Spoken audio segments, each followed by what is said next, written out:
Polisə olan hörmət, dövlətə olan hörmət. Polis əməkdaşları qanunun keşiyində dayanırlar.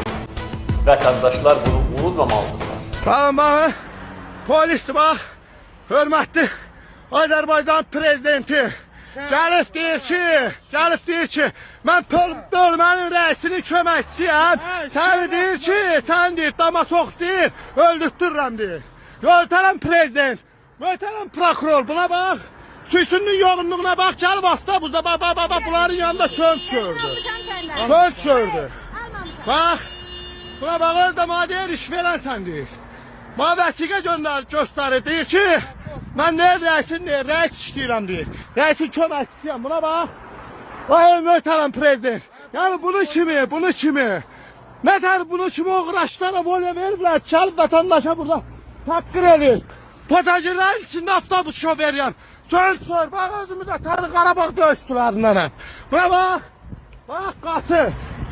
Sən prokurorun qabağına, prezidentin qabağına